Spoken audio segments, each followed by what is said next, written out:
another Bossman show here with Coach Rob Lanier of our Georgia State Panthers right in Atlanta. Coach Lanier, man, good to talk to you again, my brother. How's life treating you guys over there in Georgia State?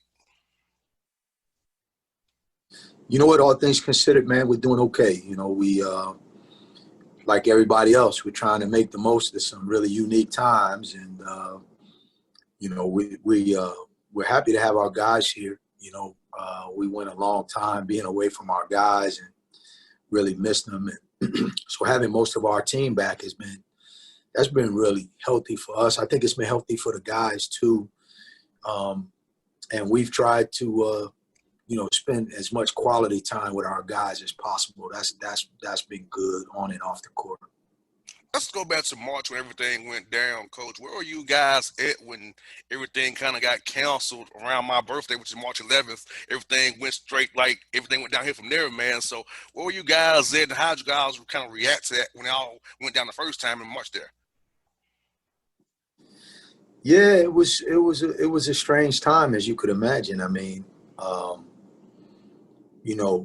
at that time there was, things were just starting. The onset of the magnitude of the coronavirus was really starting to pick up, and it was funny because, JR, at that time, everybody, I mean, maybe I was a little bit paranoid, but I thought I had it, the way I was feeling at the time.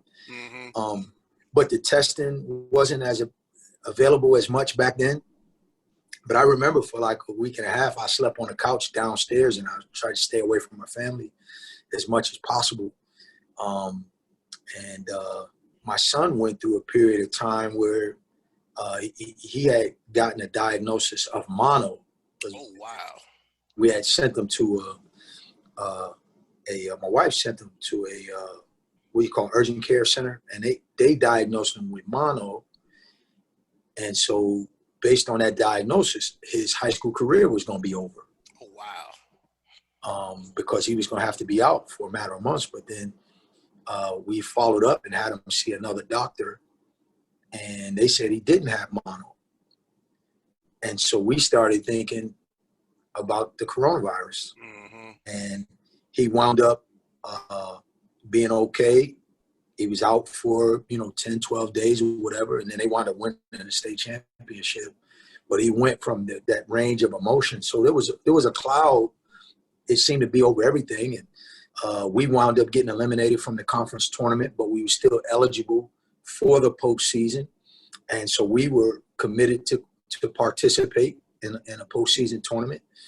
And we wanted to keep playing and continue to improve and continue to build on what we had established. And just like that, it was over. Yeah, I was at the Hawks game on my birthday against the Knicks there, and all of a sudden you get the text message, season over with. I'm like, it's suspended. I'm like, oh, for real? And then ever since my birthday, this has been the weirdest 5-month stretch ever in my life. And for you too, as well, Coach. Everything is just different from how we thought it was just 5 months ago. It's amazing. I mean, you think about it. No NCAA tournament, the 2020 Olympics not being played, the NBA season gets suspended. When we first were hearing about what was going on in the other countries and the number of deaths and the number of cases, and now it's up over 160,000 deaths.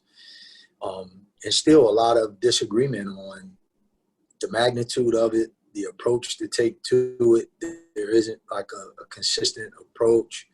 So because of that, I don't know if, what lies ahead in terms of how we're going to move on from it, because there's not a unified approach to attacking it. So definitely, everybody wants to get back to normal. And I think it feels like the more we push forward, the longer it's going to hang around. So you get that right. So I don't know. I mean, obviously, as coaches, we want to get back to work. I think young people want to move forward, and what's best and their best approach. I'm no expert on that, but it doesn't appear that we're nearing an end to this thing.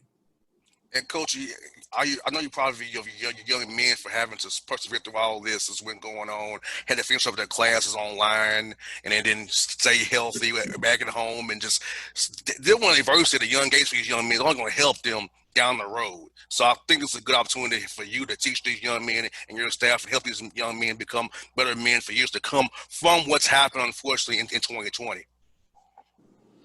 Yeah, I mean, they're living in historic times, and not just the coronavirus, but there's a lot of things going on socially in our country. And we certainly don't want what's happening right now to be lost on them. We want them to be engaged. We want them to be thoughtful, and we want them to continue to inform themselves in a way that they can grasp what's going on around them right now. We don't want to tell them who to vote for, but we want to encourage them to vote. But we want them to get involved in what's going on, and we want them to be responsible as it relates to, the guidelines that's been set forth as it relates to the coronavirus. We want them to be engaged when it comes to what's happening socially, and we want them to be involved when it comes to the election. All of these things, and we want them to be able to reflect back on this time one day and say, I lived through some historic times, and I didn't let that time pass me by. I was involved, I was aware, and I learned a lot from what I went through. And so we want this unique time to serve them in that way. And coach, how are those Zoom calls once George Floyd's killing happened, Ahmaud Arbery happened, then the racial outbreaks right in here in our backyard? How are those Zoom calls with your team trying to explain to them what happened and what steps they can take to moving ahead to kind of make a difference, as you said, coach, and understand they're part of this solution as well, not just everybody older than they are. We all are part of the solution to make this better for everybody going forward. Yeah, these guys have grown up in a time where they've seen this. Unfortunately, the George Floyd situation wasn't the first time they've seen this. When I was their age, I didn't see a video like the Philando Castile video. I mean, I remember the Rodney King thing. I remember the energy around that. But these guys have grown up in an age where they saw the Tamir Rice video. They saw the Philando Castile video. They saw the Oscar Gray movie that was based on a real incident. A guy handcuffed, face down, gets shot in the back. When the George Floyd thing happened, it just happened to coincide with the coronavirus when everybody was stuck at home and they had to pay attention to it. The analogy that I like to use is like if you're on the highway on I-85 going north and traffic is moving pretty smoothly, but there's a traffic jam on the other side because there was a major accident and there's a car flipped over. You slow down and see what's going on, and you might feel bad that somebody got hurt on the other side, but because traffic is still moving, you keep it moving and you go on with your day. And so when some of these other things happened, that was sort of what was going on. But now traffic is stuck on both sides. Got that right.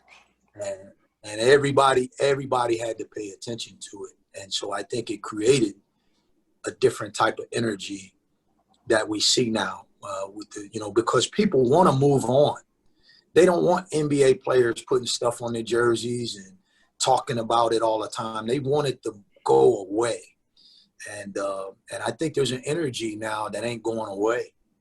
And that's what I mean when I say I want our players to remain engaged, to be involved, to continue to inform themselves. And you and I both know growing up that you experience this feeling of knowing that something's not right, but not necessarily having the words to articulate it in a way that's effective. So sometimes it comes out as frustration or anger, and it gets pushed back down because you can't really hit the mark. And I think this is an opportunity, I think, as young people stay engaged, continue to educate themselves, remain informed. You can keep hitting that mark right now, and they can't push it down as easily. And I think this is a good moment in time in that regard. And coach, I explained to some young men last week that hey, at 33 years old, I'm the first one in my family to be born with all of my rights per se, but not really, but kind of born on paper, all my rights. But once I get off the radio, I'm just JR Black man. Same with you, you're just Rob a coach. We take off the Georgia State stuff. You're just a black man in Atlanta. So anything can happen to us at any time because of us color our skin. We want equality. We want to speak truth to power and understand that hey, we have to be champions of this. We need our other brothers and sisters to help us to champion these causes and change because, as John Lewis said, we gotta make good trouble to make the proper changes we all want for equality for generations to come.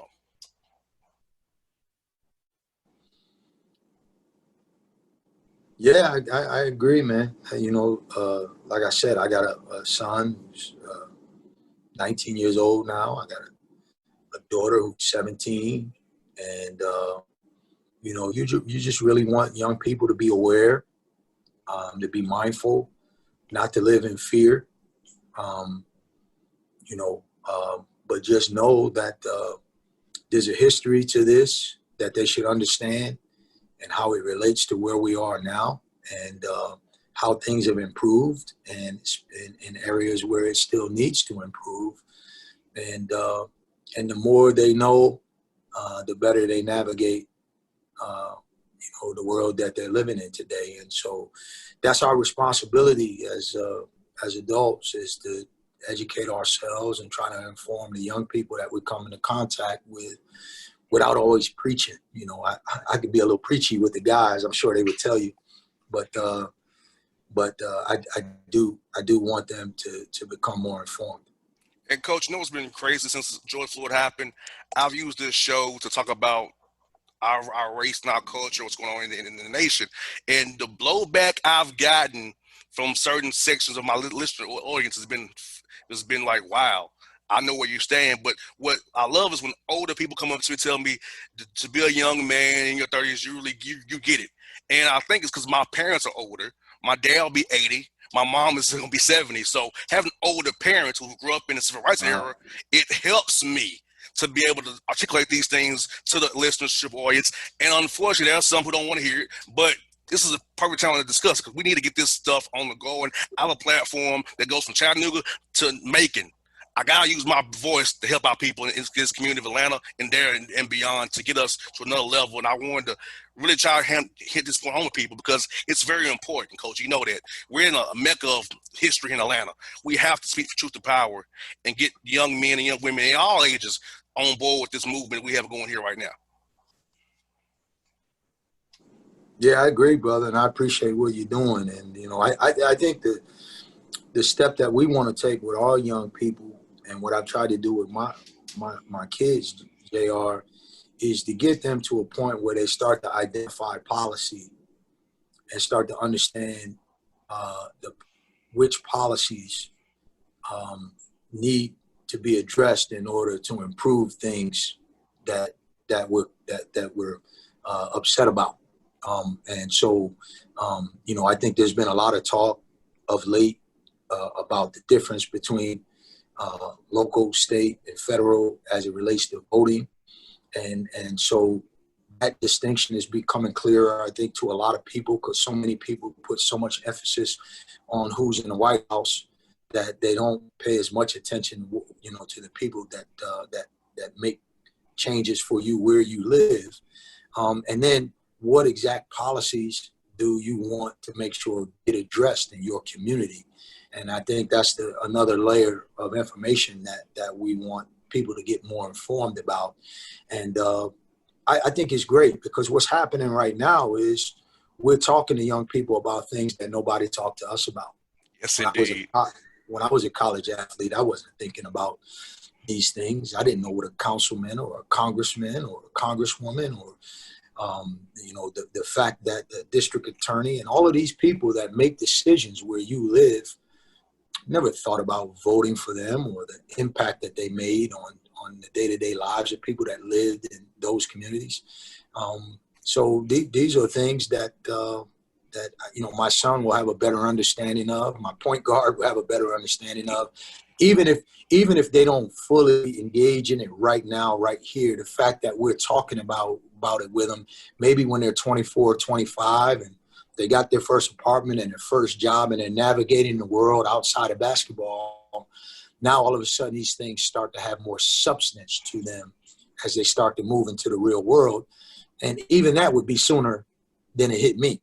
And so so we're just going to keep trying to hammer away at those things as much as we're trying to get better with who they are as student athletes and taking advantage of the opportunity that's been afforded to them to be here.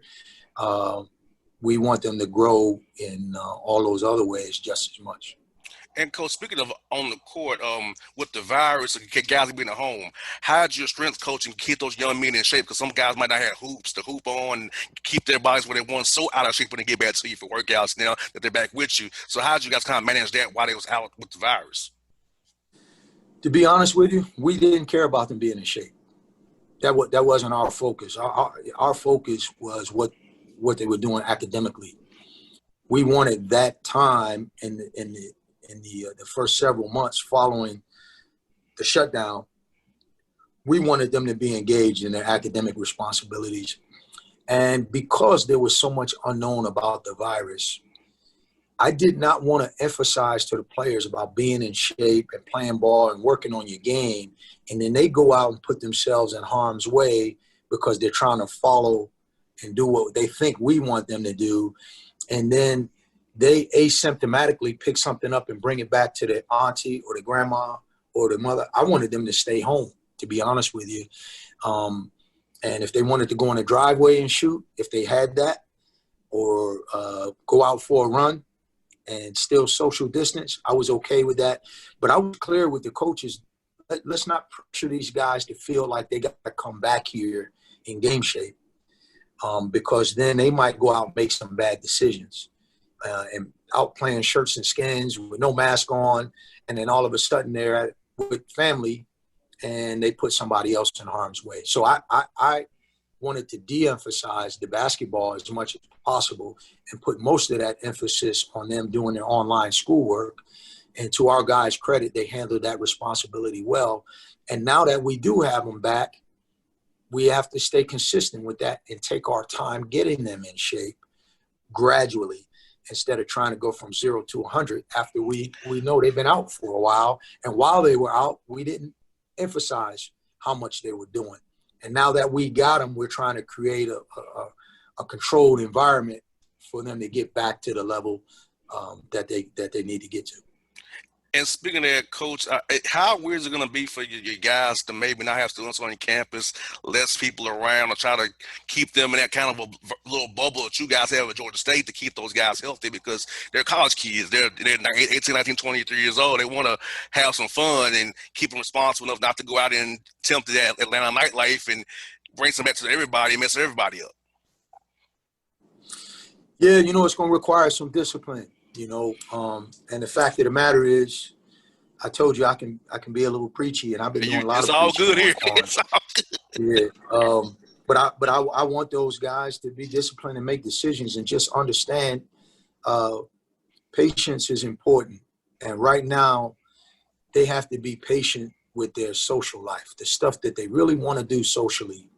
They're going to have to put that aside, and they have to have the faith that will come back around. But right now, we need to spend time in the gym. We need to spend time together. And then when the academic responsibilities kick back in, their focus needs to be on that. And right now, just a lot of things that they're not going to be able to do. They are going to have some time together off the court. And we're going to make their schedule full on the court. And then we're going to spend as much time as we can away from basketball to continue to hammer home a lot of the things that I told you we've been trying to get across to them. But we know we can't be with them 24 hours. We know as young people there's things they want to do, and I don't blame them. I would be just like they are. But I also want them to understand that this is a unique time. And special people can rise to the occasion sometimes when things are called for. And this is a situation where they have to rise to a certain level of responsibility to be able to say, as much as I want to have fun, now ain't the time. As much as I want to be around a group of people, this is not the time. And I'm man enough to understand that these times are unique, and I'm disciplined enough to make the right decisions right here and right now. And so this is the way we talk to them. We bring them in the morning and work out. We bring them back in the afternoon and work out. They lift. And I want these guys to say, you know what, I'm going to invest my time in basketball right now. And then when school starts, I'm going to invest my time in school. And I'm going to have to set some of the social stuff aside for the time being, knowing that in due time, that will come back around. Question for you, Coach. This is your second year at Georgia State. How would you recap and say year one went coming to Atlanta? Like I told you, you got hired. I'm glad you're here. They couldn't have had a better guy than you, Coach, to lead this program. So for you, how's it been year one in Atlanta going to year two, man? Well, you know what? This is not a normal year too. This is normally you finish your year one way or the other, and then you go to the spring and you start over in the spring. And then after your spring semester is over, they go home, and then when they come back, you get to work again, and then you really get to work with your eyes on year two. When we brought our guys back on July 20th, we did it with the mindset of, we're going to create an environment that's going to be good for their mental health, not for year two.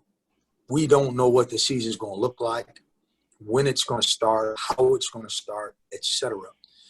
So instead of that being our focus and what we're aiming at, we're just aiming at one day at a time, trying to enjoy the time that we have together and just make it as simple as that.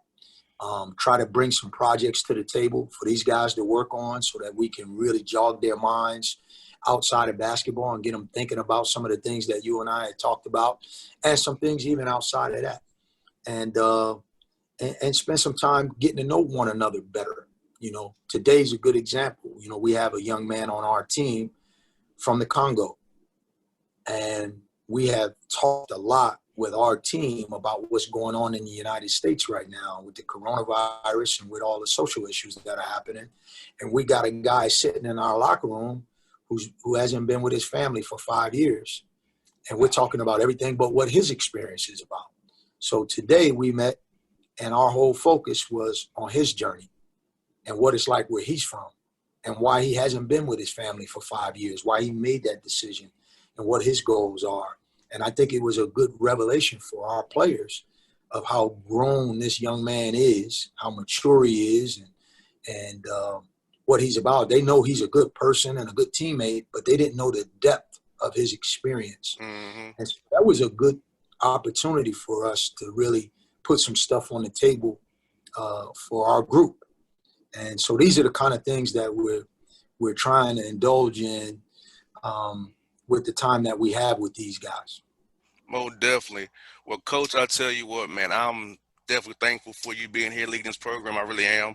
I'm glad you're here. I have to tell you, they hired a great person for the job, man. You're doing a great job over there with the Panthers, man. I'm hoping to be able to come see you guys real soon, man, once this virus stuff, calms down, man. I haven't seen my parents in 2 months, man, because they're older. So, that's kind of how the virus has been going by. I'm going to come out and see you guys at the office here real soon, Coach.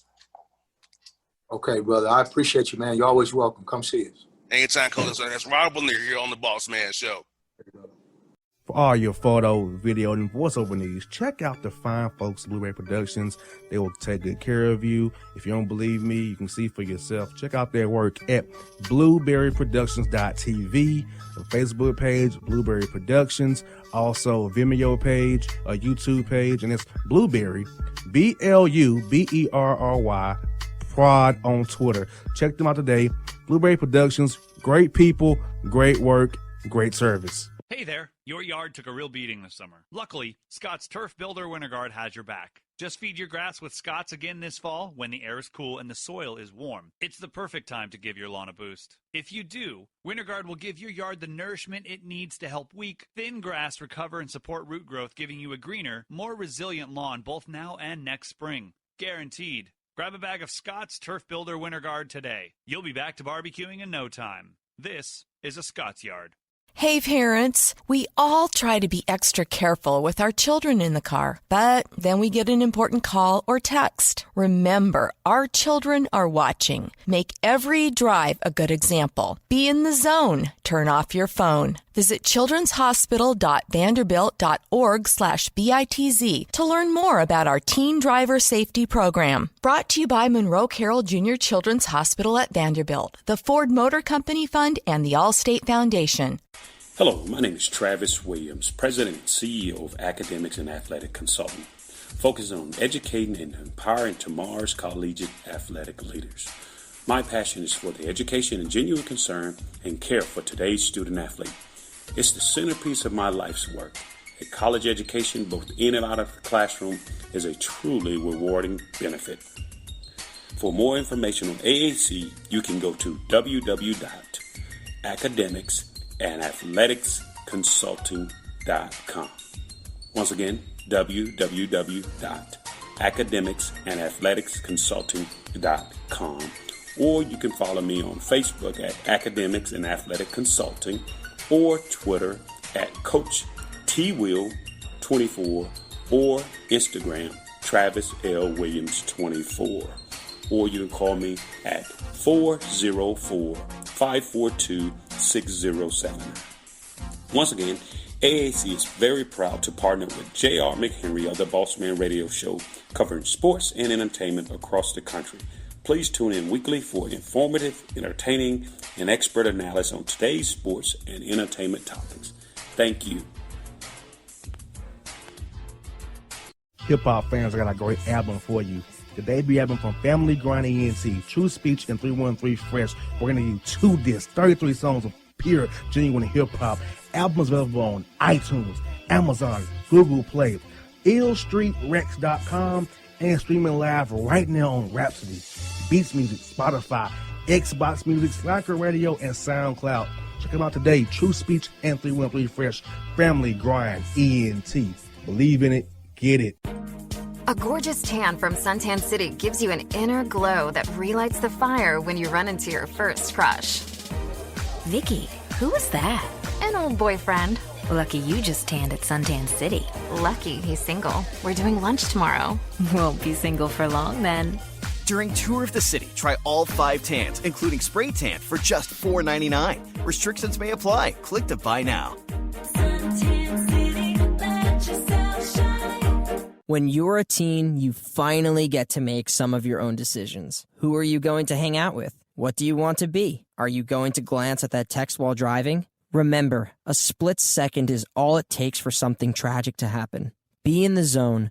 Turn off your phone. Visit childrenshospital.vanderbilt.org/BITZ to learn more about our teen driver safety program. Brought to you by Monroe Carroll Jr. Children's Hospital at Vanderbilt, the Ford Motor Company Fund, and the Allstate Foundation. It's maybe the night that my dreams might let me know. All the stars are closer. All the stars are closer. Tell me what you gonna do to me. Confrontation ain't nothing new to me. You could bring a bullet, bring a sword, bring a morgue, but you can't bring the truth to me. Alexa, play Kendrick Lamar and SZA. Okay. Maybe the night that my dreams might let me know. All the stars are closer. With Amazon Music, a voice is all you need. Get tens of millions of songs. Download the Amazon Music app today. Yeah, it's your man JC, the host with the most, baby, and it goes down each and every Saturday night right here in the city of Memphis. That's right, y'all. It goes down at Clicks Sports Bar Memphis, baby. 3705 Malco Way, Memphis, Tennessee, 38125. Come out and join us, the Three Kings, each and every Saturday night for the livest karaoke in the city. Everybody gets in free till 10 p.m. Only $5 after. Great food. We got drink specials. We got all kind of games, man. We got the pool tables popping. Whatever you want, we got you, man. Come on out. Have a good time with us each and every Saturday night. That's Clicks Sports Bar, Memphis.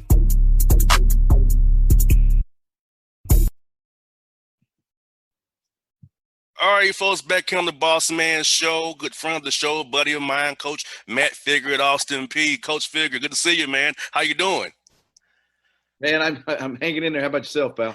Hey, Coach, it's been a heck of a 5 months, man. Being at home, much as I have, is strange for me. You know how I'm on the road, man. It's been weird for me. Yeah, I can only imagine because during the NBA season, you're city to city, town to town, man. You're always on the roll. You're the circus, man. Yeah, you got there right. I'll find something come see you guys play on my off day on Thursday, so you know how that is, man. So yeah, being at home doing yard work, man, stuff I've never had to do in a long time, man. But I'm not used to it yet. All that time you spent on the road, you never thought you'd be relegated to a maintenance man. You got that right. You got that right, Coach. Now, for you guys, man, March 11th, which is my birthday, when everything went all straight down the drain, man. How did you and your staff kind of help the guys, man, deal with this? I know you just had an OVCT tournament the week prior to that. So how was that process for you guys, man? Well, I'll be honest. I'm not going to sit here and lie and tell you that it was a bed of roses or anything. We had just so much unknown and confusion. The first 3 weeks was pretty hard. With just our team had lost in the semifinals, and we had spring break, and the NCAA tournament wasn't supposed to happen for another 10 days or so. So I let our kids go home for spring break, knowing that there was some possibilities of postseason invitations out there for us. And then everything started shutting down. I was actually in Atlanta recruiting on that Tuesday when everything started going haywire, and it just went from there. And so every morning you woke up, it's a new game plan. And that's kind of what this pandemic has brought on to us, is that there's no written playbook for what to do next. And so I tell my guys, the only thing you can do is just kind of go with what's happening, because we may play a team that's never showed a 1-3-1 zone in 10 previous games, and we come out of a timeout and they're in a 1-3-1 zone. So we got to learn how to adjust, and that's kind of how we've played it. And I give credit to my guys for being kids are resilient sometimes, man. We as the older we get, man, sometimes we overthink everything. Most definitely. Positive or negative, we overthink it. And I have found that these guys are just wanting to hoop, man. That they want to play. And so without basketball, a lot of these young men, their identities right now have been taken from them. And so they're trying to figure out who they are. And the best way they can figure out who they are is by playing basketball. So they've been really eager to get back on the court. And I can only imagine going from being on campus to having to learn virtually in the middle of a semester, keep the grades up. So I know how it can be hard for you, instead of make sure the young men had the support staff and the academic advisors to make sure their grades stayed up, having to go back home and deal with all those things of being back home and trying to be at school at the same time. Well, this is where, again, I've got great kids, and Katie Etheridge, who is in charge of our academics. She is terrific, and we ended up having a 3.554 team GPA at the end of the semester. Great. So, that's something to, even in hard times, we were able to persevere through things and record a team GPA like that. It means to tell you how committed these kids are to being not only athletes but student athletes. Most definitely. And one thing I watched your team all year come to the games, your guys were together. Even guys wasn't playing, they were together. So dealing with this pandemic, dealing with the changes, your team is used to adversity from what I could tell from being around them. Little I was around them. So I can see why your guys would persevere and get that high GPA, even though they've put in a bad situation they couldn't have had no control over. I think everyone around us, we've tried to establish a culture of caring for one another. And, I think when you have caring, I think you can overcome when people truly care about each other, that even the toughest times, as long as you're together, you can overcome anything. And it may be hard, I always tell my guys this, as David was walking through the valley, it doesn't mean he was staying in the valley. Mm-hmm. The Bible quote, it says, though I walk through the shadow of the valley of death, he says he's walking through it. He's not in it. He's not staying in it. So, I kind of try to use that with our guys. There's a lot of valleys we're going to walk through. Let's just not get stuck in the valley. You got that right. And, I think this will help these young men for life, Coach, because 2020 has been a weird year. It's August now. It's like it's August. It's been longer than August already. But these young men, for us, it allows to be able to say 2020. I got through the hardest year probably of my life. I'm gonna deal with for a long time in my life. So these young men this year, while it's bad on its face, but they'll grow from this down the road, in my opinion, Coach. No question. And here's one thing, JR, that people don't we don't realize is, and that's because social media and more media coverage and things have made things to be really traumatic, which they are. I mean, we're in a time of pandemics and divisiveness and things like that. But if you go through the history books and you look through history, it happens about every decade. Something happens, whether it be in the 60s, 70s, 80s, 90s, whatever. There's something that happens that changes the world. Most definitely. And I'm hoping and I pray that what we're going through right now changes the world again. And every time that there's been change, it's been for the good. Change in the 60s brought some better things in the 70s.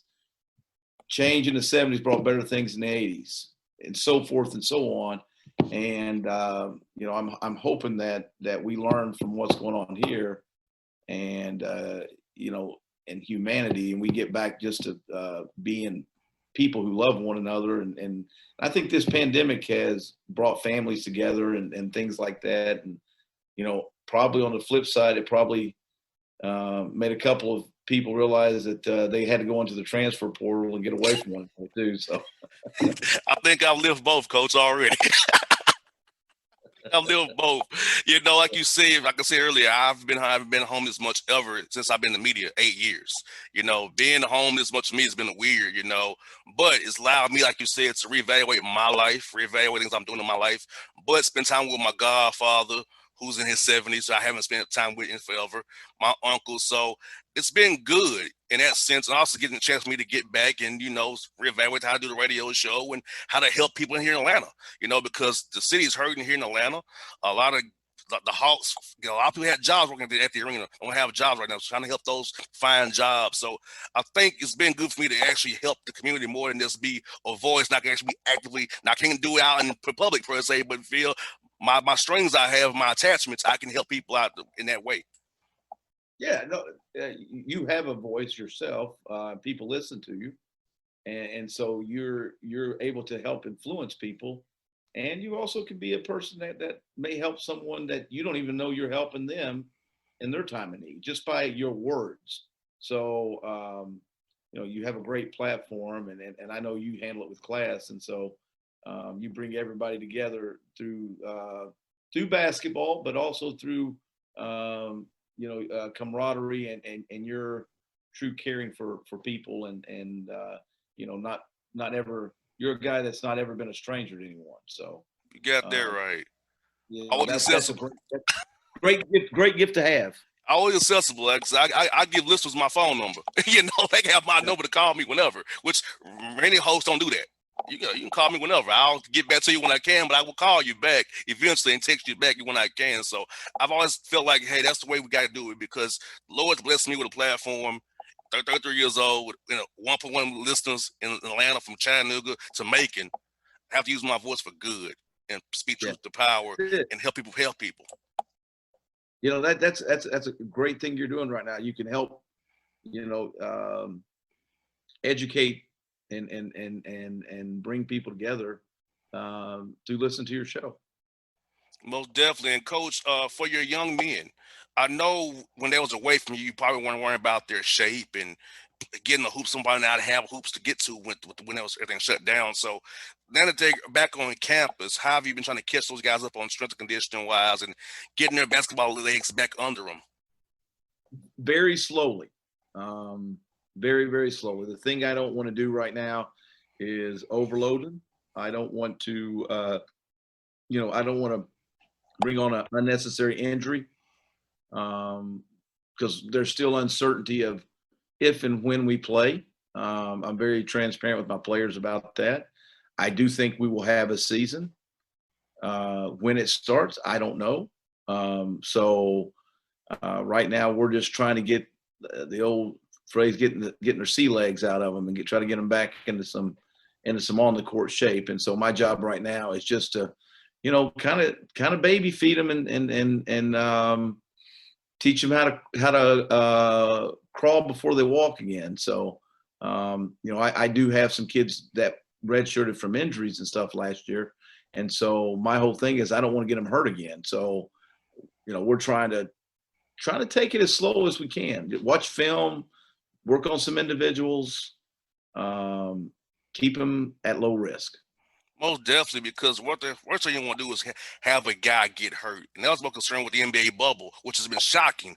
Guys not really been getting hurt with those leg injuries, those nagging ankles, what you would think been off 1.5 months.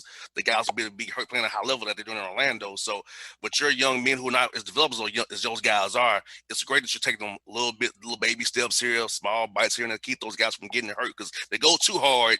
You can have an Achilles or an ankle or a knee, which will put them back another year, and you don't want that. Yeah, for sure. No.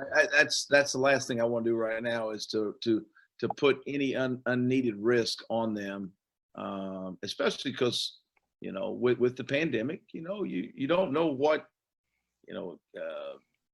other health risks that you put them in. So I got to try to minimize those things as well. Now, Coach, how have you been trying to talk to the young men about just having to say no to stuff you want to say yes to? You can't go out and have a social life in Clarksville or up Fort Campbell or everyone or coming down to Nashville. You have to really stay in our little bubble in Clarksville once a team and protect everybody because one mistake can ruin for anybody. We can spread this thing like a wildfire to the whole team and we're all messed up. So how have your staff really been trying to tell the young men about, hey, one bad mistake can harm us all? Our university has laid out a pretty good plan to try to protect our student athletes. They are 18 to 22-year-old young adults. So sometimes that is easier said than done. I went through all these stages, before the kids reported, and they were calling the 18 to 20-year-olds the super carriers. And, they're kind of trying to defy, the CDC and all this stuff. I was in Destin and they were kids having parties on the beach and things like that. And, the thing is that the unknown, which I tell them the unknown is what we don't know. We don't know what is going to be the future of this virus. We don't know the effects of it. So let's control everything we can control. And, don't eat in restaurants. Get your food to go. Wear your mask every time you're out in public. Wash your hands. Those type of things. And if you don't feel well, let me know and let's get it figured out. But just you got to be very cautious of who you associate. Don't get in gatherings, things like that. And I'm really fortunate. I got to trust in my players that have followed that. Oh, definitely. That's very lucky. And I also want to ask you, Coach, I know you lost the coach, and Sergio was a great guy. I love talking to him when I was around the team. How did a new assistant coach take his place? Tell us a little bit about him, what he brings to your staff to join with Nikita and Daryl. Yeah, I hired Rod Clark, who I think is a great young and up-and-coming assistant coach. He's got a great background that sprinkles from Division I to the grassroots. He was a coach at Sunrise Christian, which is one of the prominent prep schools in the country, and also he was tied in with affiliation out of Atlanta, or excuse me, out of Kansas City, Mocan, which is one of the top EYBL teams in the Nike circuit. So he's got and he's young, and he's got a lot of enthusiasm and one of these future hungry guys that want to get in the trenches and work. And so in replacing a staff member, you got to figure out what's best for your team. And I brought in a person I think that will be available for my guys around the clock. These kids need attention, and it's sometimes I've gotten to an age now. I realize that my players look at me in a different view than they did when I was 20 some years old or in my early 30s.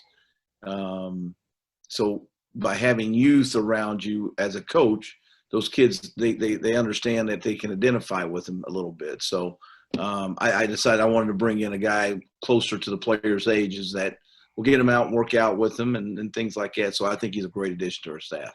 I ask you, how is Coach Martin and Michael Beasley doing? I know they both had COVID-19. I know you're close to both of those guys. So how have they been doing? How have they told you how they recovered and everything's going with them? Well, I was actually with Frank last week, and he seems to be doing well. No side effects or anything so far that I know of. I haven't talked to Bees in a while. I was really hated it for him that he got signed by the Nets and hasn't been able to participate. So I hope he's got another chance in him to prove who he is. I'm looking forward to hopefully we'll see Chris Silva tomorrow when Miami plays Indiana. So they're playing in the first round of playoffs. Hopefully they're nothing to play for. Hopefully we'll see Chris play some heavy minutes on Friday there, and hopefully he could represent for you guys. And I know we talked about him last week on the show, but I feel like he's going to really help that team down the road here. He really earned that contract they gave him, and he really helped that young team down the road here going forward. Yeah, no, I think Chris's opportunity will come. I think that he have a great belief in him. It's been good to see some of our former players, Darius Thornwell with the Pelicans and PJ Dozier with the Nuggets, and Rodney Magruder hit a game-winning shot the other night with the Clippers. So got a chance to enjoy some basketball and see some of the guys I've been able to come in contact with my career that's done, that's been in the bubble and has been having the opportunity to keep fulfilling their dream as a basketball player. Now, Coach, I had on Carmen Massarello when I talked to Cliff Warren and Rob Lanier, of course, about what's going on with George Floyd and the situation with all the murders and the unrest in the country. How have you handled that with your team? Because I know a lot of young men don't understand fully what's going on. They've seen a lot of the videos. They don't really delve into politics and all that kind of stuff. But how have you and your stuff trying to teach the young men about how they can move forward together as one and come together, and that we're building as a country, and that not everybody's bad, that there are some bad apples out here, but we all come together and be as one and fight together for equality for all? Well, just through education, after the George Floyd tragic incident, there was riots around the country. And I decided to bring a friend of mine who is the commander of the City of Miami Police Department, chief commander, and he does some stuff with the Miami Heat. And he has a slogan, bringing communities together one dribble at a time. And he was a former Division I basketball player, and he's also an officer of the law. And it was just, education of things that our kids need to be aware of, and places they need to be aware of not being, and being cooperative with authority figures and things like that, and just engaging with education. And I think that's, the more we educate our kids, the more they know and understand certain things, because like you said, I don't believe that people are bad. There are, as we are as a race, there's not bad lawyers or bad, politicians or whatever. There as a whole, there's a few bad apples in everything you do, just as in coaching. I mean, I think coaches are great mentors, but there are a few people in the coaching profession that, that have issues, and it's every walk of life. And so Definitely. all you can do is educate, man, and hope these guys, when decision times are made for them, that they make proper decisions to education. And that's all I try to preach to my guys.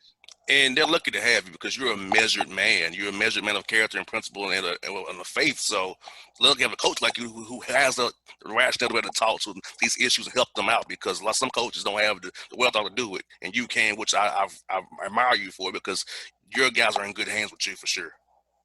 I appreciate that. I feel like that life experiences, I'll say this, and I may take some slack for it, but I can identify with a lot of my players, because I think sometimes people make a big deal of race, and it's a very sensitive thing.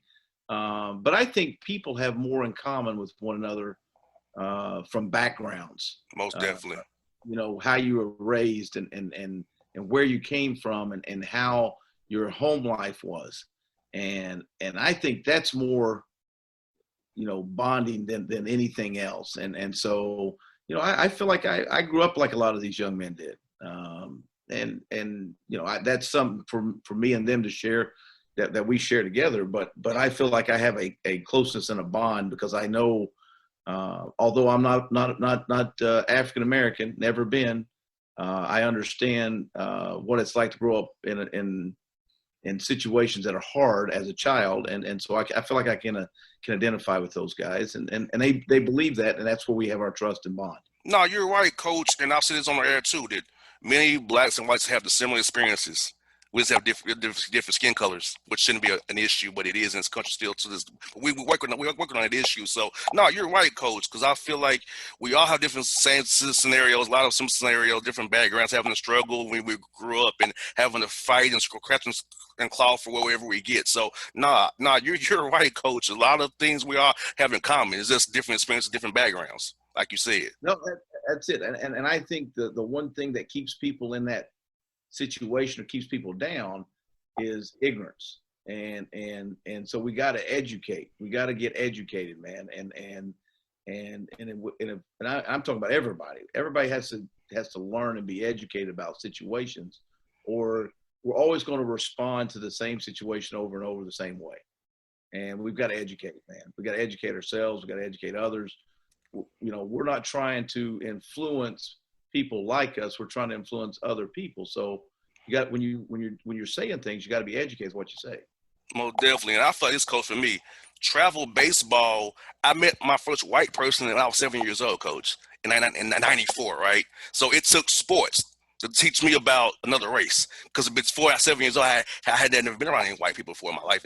But to travel baseball, and also I found sports is a perfect bridge to bring everybody together and get each other to talk to each other about their backgrounds, experiences. Because when you come as a team, you're about Austin Peay or the Atlanta Hawks, not about JR, Matt, or Terry Taylor. It's about the team. We're trying to win the game together, so that brings us together as one. We can learn from each other about our backgrounds, where you came from, what got us to the point we are today. So I feel like sports is a great bridge. Sports taught me about another race, and I can do that for the guys on your team and other people who come like from Europe or Africa or wherever, come to your team. We can learn about each other because of basketball. I 100% agree. I think it's I think sports, and that's why I think America needs to follow the model of sports, is because I may have said this before on your show. It don't matter if you're rich, poor, black, white, Hispanic, or whatever. If you've got the common goal, and that's the definition of a team, coming together for one common goal,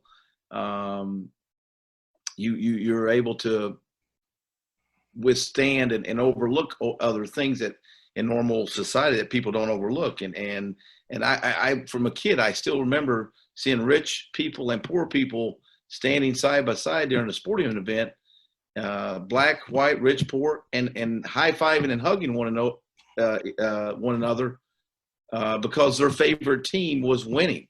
And so there's something that's very powerful that I think we as Americans should watch. and it's a short documentary on the 30 for 30s. And JR, you should watch it. It's really, and I watched it a couple weeks ago, and it just shows you where our country was at. It's called The First Pitch, where the president throws out the first pitch in the World Series back in New York after 9/11. And if you watch that video in October 27th of 2001, you go back and watch that video, and you will see the strength of America and people as a whole of loving one another. It's incredible. And we have got to somehow, that was through tragedy, of 9/11. We have got to somehow as a country get back to where we were when after 9/11 happened, where it didn't matter what you were as your race, you loved your brother and sister to the left and right of you. And we've got to get back to that. Well, Coach, that's why I've dedicated myself to use this platform here I have since George Floyd's incident to help bring us together, because I know sports can do it. I know I'm liked by everybody around here. For the most part, nobody doesn't like me around here. So I feel like using this platform for good, man, and celebrating sports, but also giving everybody a chance to see about life as well. See how you and I are friends, and how me and Carmen Massarella are friends, or me and Bruce Pearl are friends, because it doesn't matter what race we are. We have a common goal. We love sports. We're cool guys, a lot in common. So I feel like that's what we show our listeners and our country, that we are all as one. We all with the same blood. There's different skin colors. We're all the same underneath. We all with the same red blood. We're all Americans. All we want the same goal of everybody having the best life they possibly can. That's well said, pal. You can't say it any better. Well, Coach Fig, man, hope to see you real soon, buddy. I hope when this thing ends, we can get some game skills to come there and see you. I told you off there, man, I'll be remote this year since we got the bubbles things coming in the NBA, so I better sneak up there and see you guys more often now, man. I haven't been on the road so much. Well, come on up anytime, brother. All right, Coach, be good. Talk to you real soon, brother. Thank you, man. All right, it's Matt Figure on the ball. My heart skips skipping the beat. You're not close enough, so that space between you and me, let's lose it. The way you're dancing, swaying to the music, girl, that body and how you move it. Every time you cross my mind, girl, I lose it. Alexa, play the Country Heat playlist. Okay. I don't think you know what you're doing to me. You got With Amazon Music, a voice is all you need.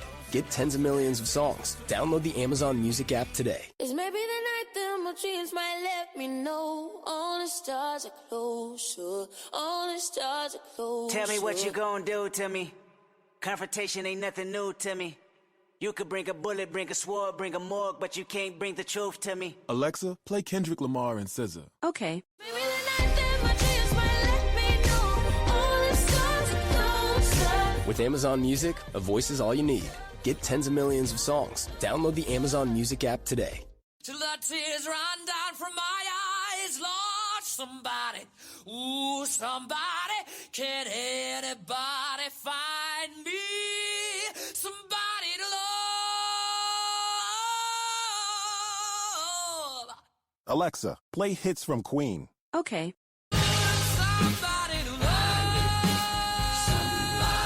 With Amazon Music, a voice is all you need.